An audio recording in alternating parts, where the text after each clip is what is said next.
The Wild Bunch, a cinematic masterpiece released in 1969, changed the way stories were told and marked the beginning of a new era for Western films. But that spotlight was just the tip of the iceberg. Behind the screen, the stars of the movie went through turbulent lives, from glory to solitude, from failing health to silent inner battles. This isn't just the story of a film, it's the journey of people who gave everything to their craft and had to learn how to face the harsh truths of life. If you found this story compelling, drop a 1 in the comments. If not, comment 0. And don't forget to like, share the video, and subscribe to the channel so you won't miss out on more powerful stories like this. Let's begin right now. William Holden played Pike Bishop, a role that seemed tailor-made for his own life story. Born on April 17, 1918 in O'Fallon, Illinois, Holden was 51 years old when he starred in The Wild Bunch in 1969. On screen, Pike is an aging outlaw leading a gang that's slowly falling apart in a world that's rapidly changing. With a face marked by deep lines, eyes heavy with sorrow, and a calm, weary presence, Holden gave Pike a tragic, almost mythic quality, as if he weren't just acting, but reliving the turbulence of his own life through the character.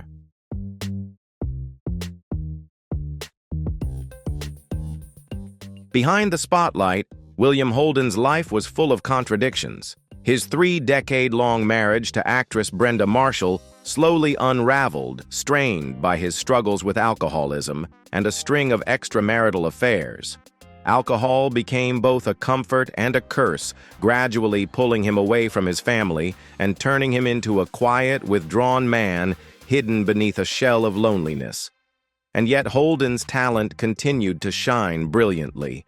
From his breakout role in Sunset Boulevard 1950, which catapulted him to A-list stardom, to his Academy Award-winning performance in Stalag 17, 1953, he proved himself to be a powerful, layered, and fearless actor. Later in life, he found a measure of peace alongside actress Stephanie Powers. Together, they devoted themselves to wildlife conservation efforts in Kenya, a place where Holden sought not just refuge, but a deeper sense of purpose.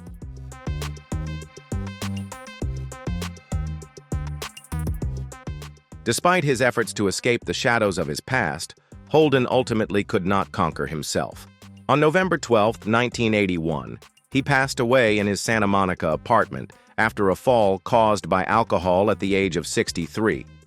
His body was discovered 4 days later, a tragic end to a once brilliant life. He left behind an estate valued at around $20 million, a fitting legacy for a dazzling career, but also a stark reminder of the cost of fame. Holden's story teaches us that success alone is not enough. Passion and talent must be paired with awareness and resilience to avoid getting lost in the whirlwind of fame.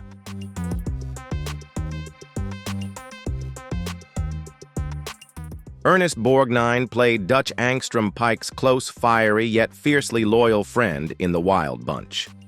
Born on January 24, 1917 in Hamden, Connecticut, he was 52 when he took on the role of Dutch, a passionate, rough-around-the-edges outlaw with a big heart and unshakable loyalty. This role mirrored Borgnine himself, tough on the outside, but deeply emotional and compassionate beneath the surface. On screen, he was a powerhouse of energy. Off-screen, however, his personal life was marked by a series of painful, often irreparable breakdowns.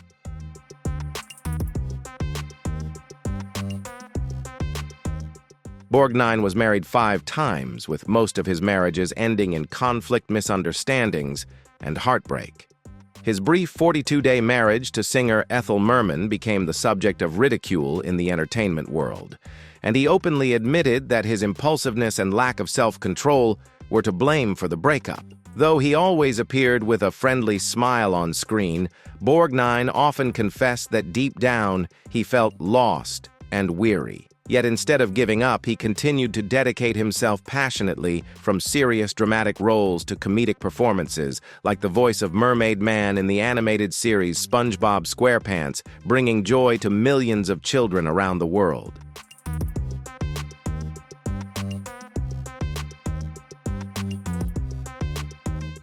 Old age gradually took its toll on his body, marked by multiple surgeries and chronic pain.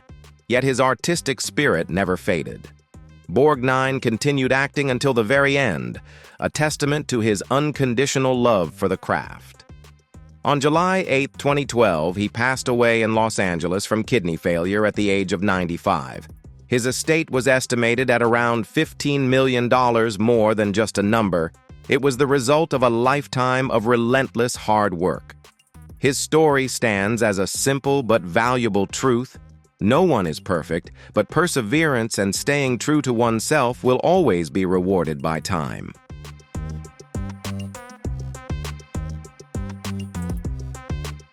Robert Ryan as D. Thornton, a role rich with inner conflict, much like his own career.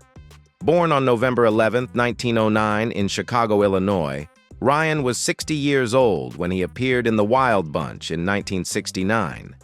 D is a former gang member forced to hunt down his old comrades to earn his freedom, trapped between past loyalties and harsh realities. With his ever-haunted gaze and calm, measured voice, Ryan brought a profound psychological depth to D, an intensity he had pursued throughout his more than 3 decades in the industry.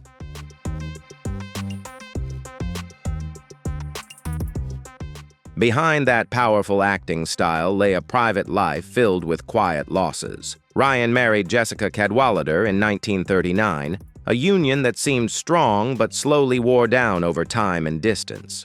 While Ryan was constantly on the road pursuing roles, Jessica managed the family alone, raising their children and silently sacrificing for her husband, carrying with her a deep, unspoken loneliness.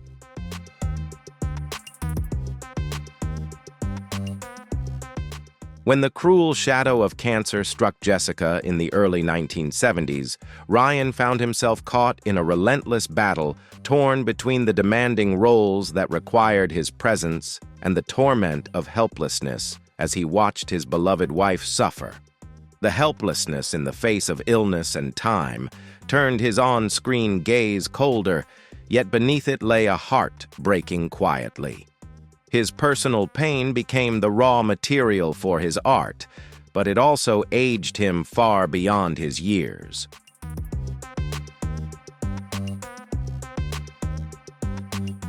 Ultimately, Ryan could not escape his harsh fate. A longtime smoker, he paid a painful price when diagnosed with lung cancer. His body, once a source of pride that had helped him win collegiate boxing championships, gradually weakened. The loss of his wife plunged him into a deep despair, leaving Ryan's final months torn between the will to continue his craft and the cruel reality of his failing health.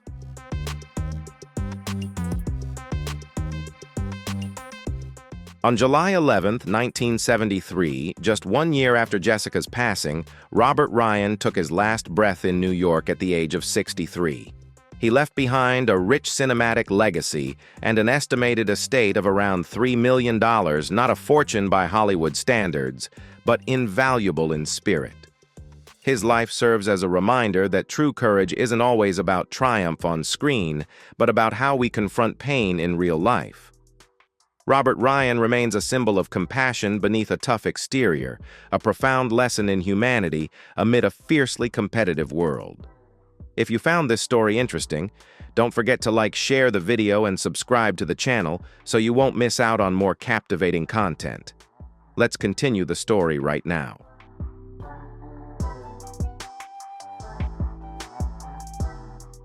Warren Mercer Oates was born on July 5, 1928, in Depoy, Kentucky. At the age of 41, he appeared in The Wild Bunch 1969 as Lyle Gorch, a daring gunslinger fiercely loyal to his gang and willing to spill blood to the very end. This role marked a major milestone in Oates' career and became emblematic of the characters he often portrayed: intense, rebellious, yet deeply loyal. Through Oates' performance, Lyle Gorch was more than just an outlaw. He became a symbol of blind loyalty amid chaotic times.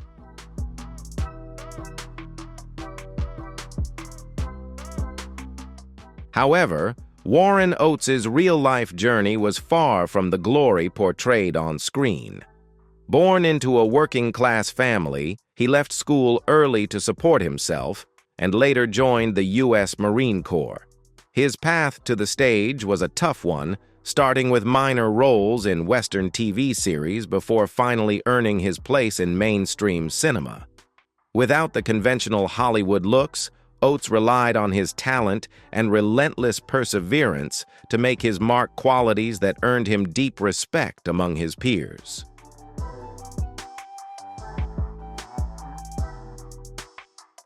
As his career flourished in the 1970s, Oates found himself torn between his passion for acting and the harsh realities of declining health. His memorable roles in the Heat of the Night, 1967, and especially Bring Me the Head of Alfredo Garcia, 1974, directed by Sam Peckinpah, cemented his status as a leading actor. However, filming in Mexico with its harsh climate and limited medical resources took a heavy toll, leaving him exhausted and contracting hepatitis, a quiet turning point in his already fragile health.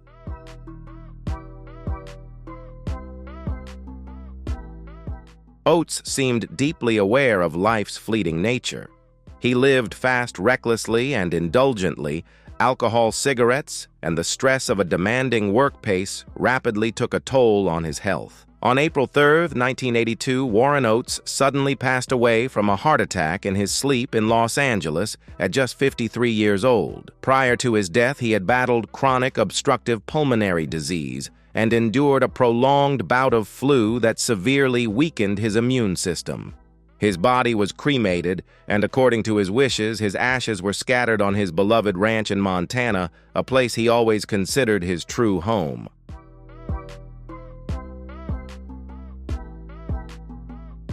When he passed away, Oates left behind an estate valued at around $4 million. But his true worth wasn't in that number. It was in how he redefined the anti-hero archetype: imperfect, unpolished, yet genuine and steadfast. Warren Oates stands as proof that you don't have to be the brightest star to make an impact. What matters is living true to your passion and never giving up on yourself.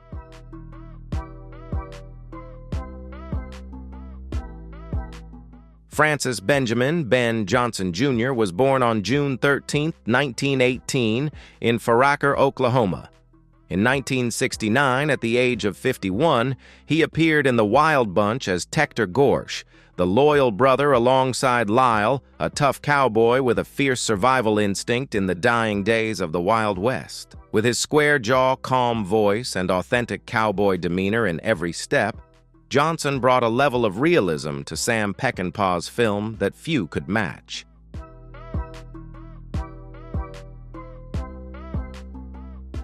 Unlike many actors of his time, Johnson's path to Hollywood began in the saddle and the dust. Raised on a horse ranch, he worked as a wrangler and stuntman for legends like John Wayne and Gary Cooper. It was his exceptional horseback riding skills and fearless spirit that caught the eye of director John Ford, who gave Johnson his first speaking role. Though his lines were few, Johnson's strong, genuine presence left a lasting impression on audiences.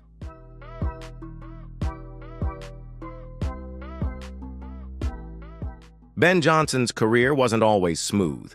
He clashed with some big-name directors, causing him to miss out on certain roles, but he never gave up. For Johnson, Western films weren't just a job, they were part of his very blood and soul. His personal life reflected that cowboy spirit as well. He married Carol Elaine Jones, daughter of a famous horse rancher, and they stayed together for life.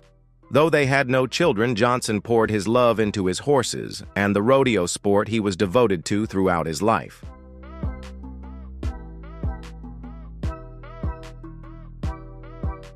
Ben Johnson's biggest breakthrough came in 1971 with The Last Picture Show, a role that earned him the Academy Award for Best Supporting Actor. This deeply emotional performance proved he was more than just a skilled horseman. He was an actor who could truly touch the hearts of his audience. Johnson continued tirelessly acting in over 300 films, mostly westerns, a genre he treated like a lifelong mission. On April 8, 1996, Ben Johnson passed away from a heart attack in Mesa, Arizona, at the age of 77. At that time, he was living quietly with his mother in a nursing home, simple and unassuming, just like the life he had always led. He left behind an estate worth around $10 million, largely from his enduring film career and ranching work he maintained until the end. Johnson's legacy is a powerful reminder to live slowly, live honestly, and let sincerity define success.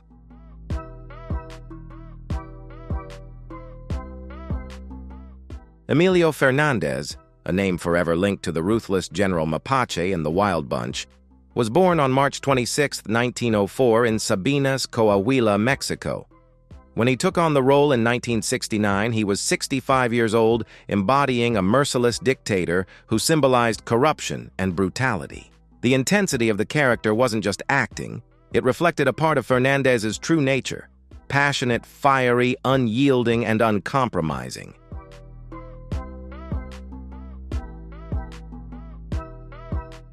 His childhood was marked by turmoil, growing up as the son of a revolutionary general amid bombs and smoke. This harsh environment forged his resilient spirit, but also entangled him in cycles of violence and imprisonment. He wandered through Texas, Chicago, and finally Los Angeles, making a living through various jobs from waiter to construction worker. It was these gritty life experiences at society's margins that eventually led him to cinema, where he discovered that the power of the silver screen could surpass even that of guns and bullets.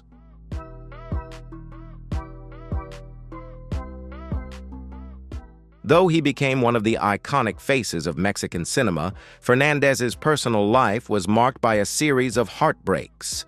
His first marriage ended in painful separation, leaving deep scars. Later, his fiery but tumultuous relationship with star Dolores Del Rio drew much public attention before he found a longer-lasting love with actress Columba Dominguez.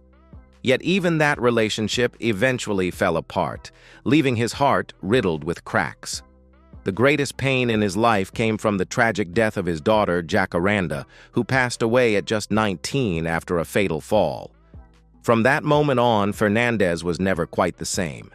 He grew colder, more severe, channeling all his losses into his craft. His life was a blend of passionate artistry and wounds that would never fully heal.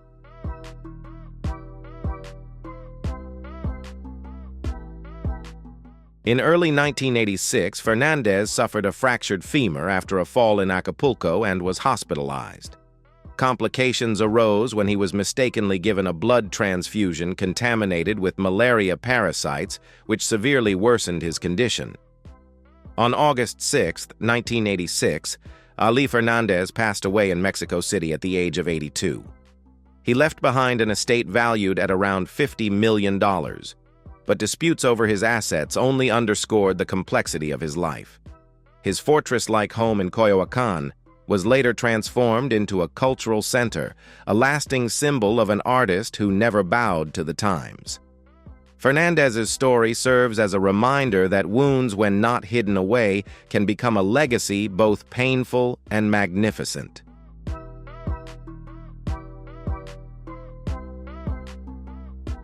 Strother Douglas Martin Jr., born on March 26, 1919 in Kokomo, Indiana, is an unforgettable face in the Wild Bunch, as Coffer, a cunning, ruthless bounty hunter who leaves a lasting impression. At age 50, he had already become an indispensable figure in the Hollywood Western film scene. With sly eyes, a sharp voice, and an acting style that blends humor and menace, Martin became a unique icon of the genre. Before entering the film industry, Martin was an accomplished diver and came close to qualifying for the Olympic Games.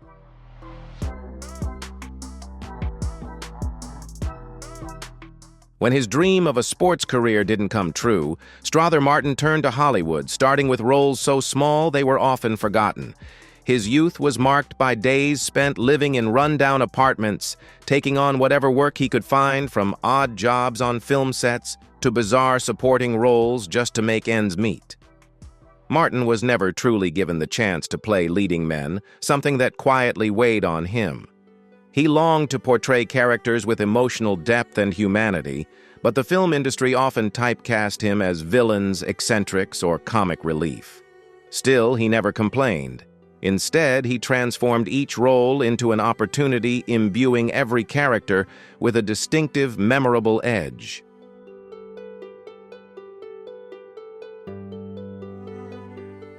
Martin's family life, though childless, was filled with warmth. He married Helen Meisel in 1966, and she remained his steadfast companion until the end. Helen was his emotional anchor, the one who helped him stay grounded amid the pressures of the industry and the quiet struggles he carried inside. As the years went on, age and chronic illnesses, particularly diabetes and heart disease, began to wear him down.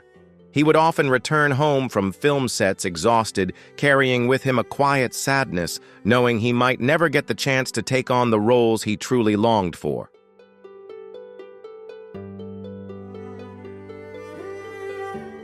On August 1st, 1980, just hours after attending a party in Beverly Hills, Strother Martin passed away from a heart attack at his home in Thousand Oaks, California, at the age of 61. His sudden death shocked Hollywood, as Martin was still a sought-after and beloved presence on screen. The estate he left behind was modest, around $2 million, but the impact he made on cinema far exceeded any financial measure. Martin proved that a supporting role is not synonymous with insignificance. When your performance is compelling enough, you can become an icon, even if you're only on screen for a few minutes.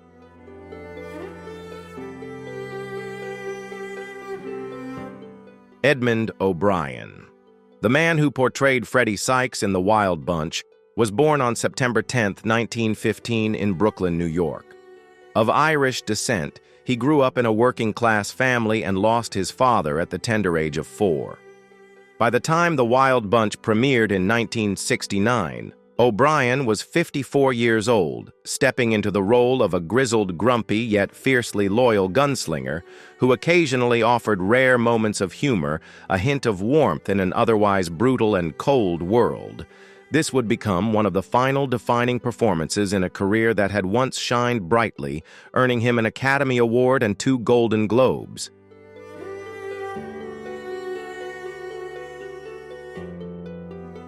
Behind the spotlight was a life filled with quiet sorrow.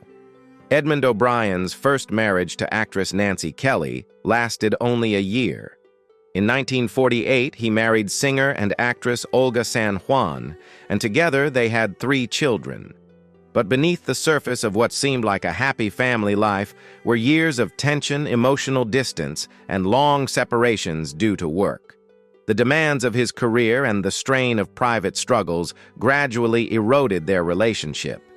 In 1976, after nearly 3 decades together, the couple officially divorced, a heavy emotional blow for O'Brien, especially as he was already entering the twilight of his life.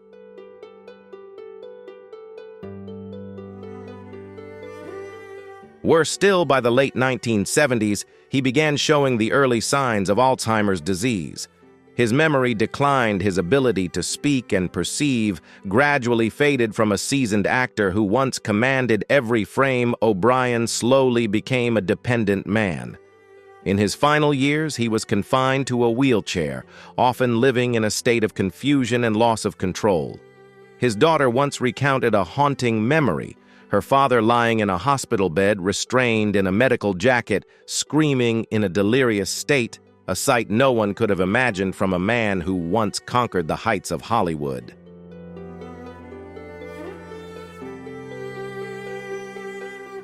On May 9, 1985, Edmund O'Brien passed away in Englewood, California at the age of 69 due to complications related to Alzheimer's disease. He left behind a net worth of around $4 million to his children, not a vast sum considering his once great fame, but a reminder that cinematic glory is not immune to the ravages of time and illness. His life and career played out like a somber film where the spotlight eventually gives way to quiet, fading moments. And perhaps that's what made him real, not a perfect man, but an unforgettable one.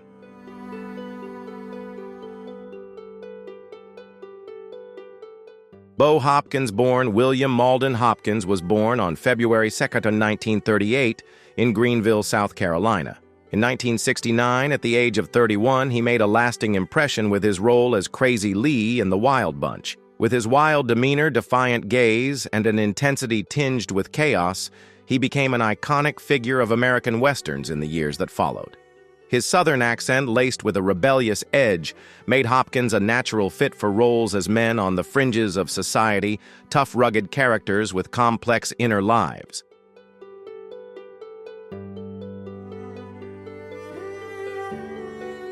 However, Bo Hopkins's journey to Hollywood was anything but easy. He married young to Norma Wood, and the couple had a daughter. But when he made the decision to pursue an acting career, a dream Norma couldn't accept, he sacrificed his family in search of the spotlight. Just as his career was beginning, he lost his home life and found himself alone in New York, scraping by as a waiter and parking attendant. While studying acting, he struggled day by day, barely getting by, chasing a dream that came at a heavy personal cost.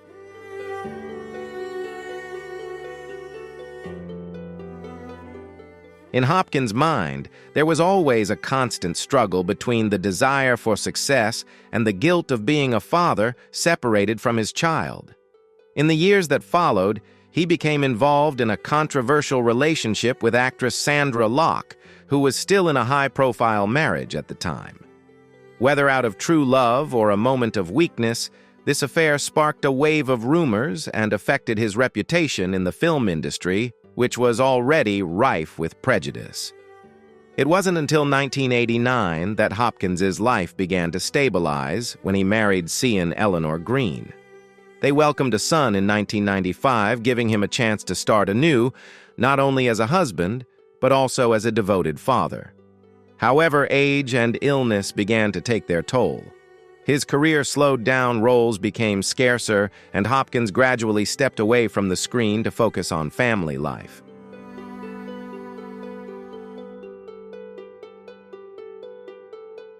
On May 28, 2022, Bo Hopkins passed away in California following a heart attack at the age of 84. Prior to this, he had undergone multiple treatments for cardiovascular complications. In his final months, he dedicated himself to completing the manuscript of his autobiography, a way to bring closure to his turbulent journey.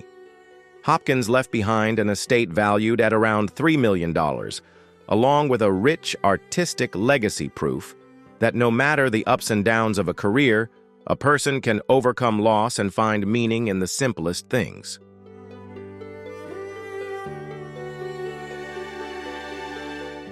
Jaime Sanchez was born on December 19, 1938, in Rincon, Puerto Rico.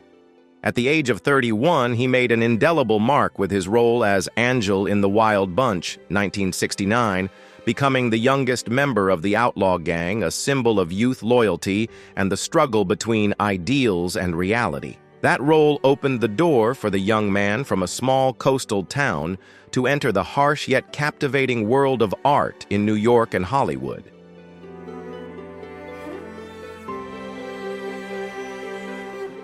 However, Sanchez's career path was far from easy.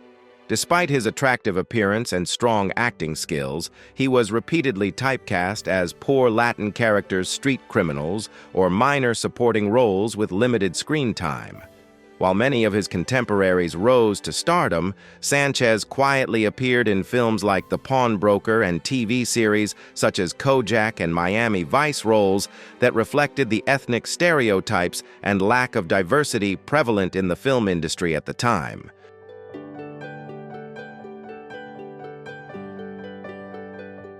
Though he never became an A-list star or was sought after like many of his contemporaries, Jaime Sanchez etched his name into film history through quiet dedication and an unwavering love for his craft. He never fought aggressively for the spotlight, nor did he cling to it as times changed. Instead, he chose to step back, allowing art to live true to its original meaning, a place for people to express emotions, experiences, and ideals.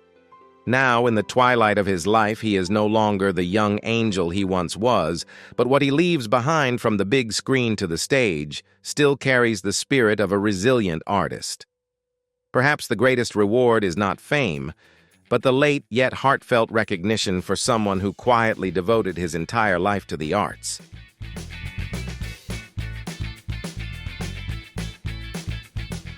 Alfonso Arau was born on January 11, 1932 in Mexico City. In 1969, at the age of 37, he made a lasting impression with his role as Captain Herrera in The Wild Bunch, a cold, tough antagonist symbolizing the corruption of power in the film's chaotic world. This was not just a single role, but a milestone marking the beginning of a 4-decade journey that would establish Arau as a respected figure in both Mexican cinema and Hollywood.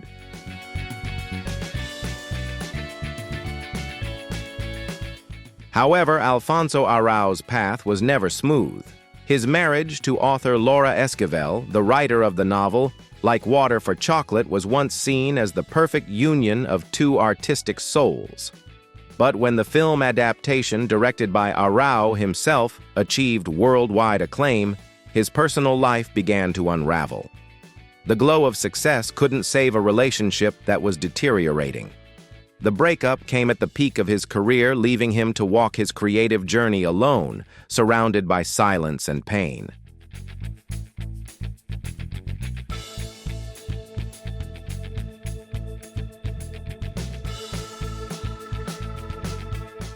After 2000, perceptions of Alfonso Arau began to shift. Once a celebrated filmmaker, he became the center of controversy when Deborah Messing accused him of making disparaging remarks about her appearance during the filming of A Walk in the Clouds. Later, Salma Hayek also spoke out about his troubling behavior behind the scenes of Frida.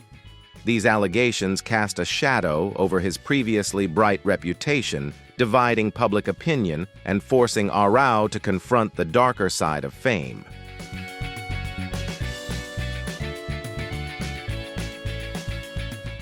Today, at 93 years old, Alfonso Arau is one of the last surviving members of the Wild Bunch cast.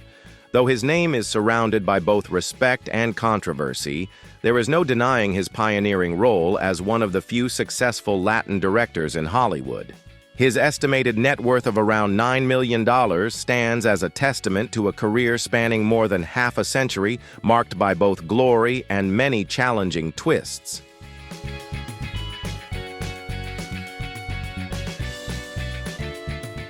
Ellis McQueen Jr., better known by his stage name LQ. Jones was born on August 19, 1927 in Beaumont, Texas. In 1969, at the age of 42, he appeared in The Wild Bunch as TC, a ruthless and cold-blooded bounty hunter who helped intensify the bleak and brutal atmosphere of this classic film. With his towering frame, fierce gaze, and commanding presence, Jones made the character an essential part of Sam Peckinpah's violent Western landscape.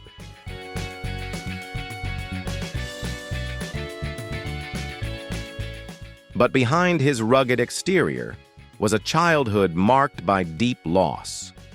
Jones lost his mother at an early age in a car accident, a pain that stayed with him throughout his adult life. After serving in the U.S. Navy, he threw himself into life with restless energy, taking on a wide range of jobs from football player and farmer in Nicaragua to stand-up comedian before finding his calling in film.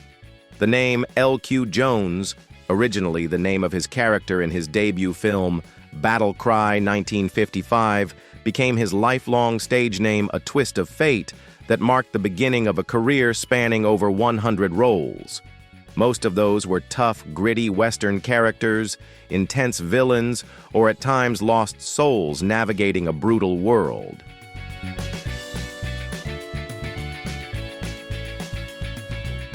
Success on screen did not come with happiness in everyday life.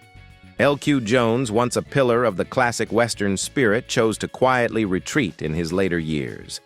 As his co-stars like Strother Martin passed away one by one, Jones withdrew from the spotlight, avoiding cameras and crowds, leaving behind only old reels of film to speak for him. On July 9, 2022, L.Q. Jones passed away at his home in Hollywood Hills, Los Angeles, at the age of 94. Though his net worth was a modest $1 million humble, compared to the artistic legacy he left behind, he is remembered as one of the last true icons of classic Western cinema, tough, quiet, and unyielding.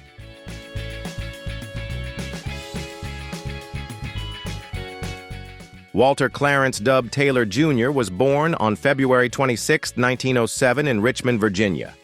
At the age of 62, he appeared in The Wild Bunch, 1969, as Reverend Wayne, a character who witnesses the brutal violence unfolding in the film's opening scene, a symbolic image of helplessness and sorrow in the face of a death storm sweeping through the Wild West. Though a small role, Reverend Wayne left a deep impression with his weary eyes and shaken faith, reflecting humanity's disillusionment in an increasingly chaotic world. Off-screen, Dub Taylor's life was the story of a longtime artist struggling to be recognized for his true talent and enduring passion.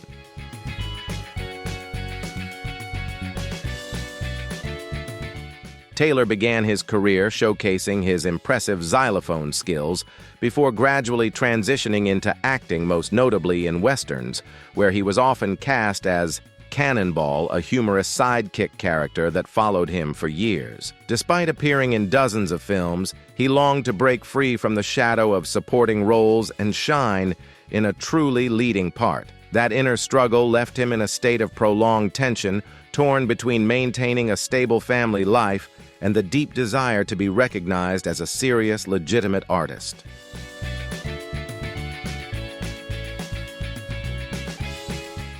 His personal life was not without its challenges.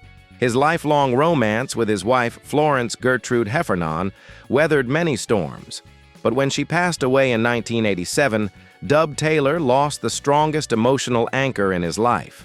He continued to dedicate himself to film, taking on supporting roles in Bonnie and Clyde the Undefeated and Back to the Future Part 3. Yet widespread fame never seemed to fully embrace him.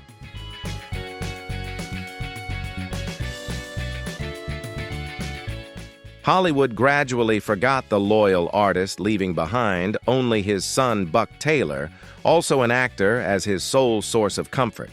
At times, even Buck's success seemed to deepen the quiet sorrow of a father who had spent a lifetime devoted to his craft, yet was largely remembered only as a supporting actor.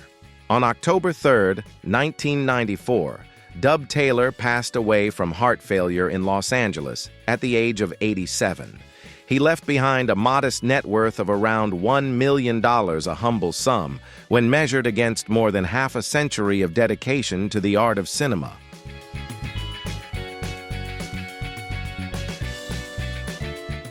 If you found the stories behind The Wild Bunch deeply moving and meaningful, don't forget to hit the like button to support us. Share this video with your friends and loved ones to help uncover the hidden sides of Hollywood that few people know about. And be sure to subscribe to the channel and turn on the notification bell so you won't miss our next videos featuring legendary stars and iconic films. Thank you for watching, and we'll see you in the next video.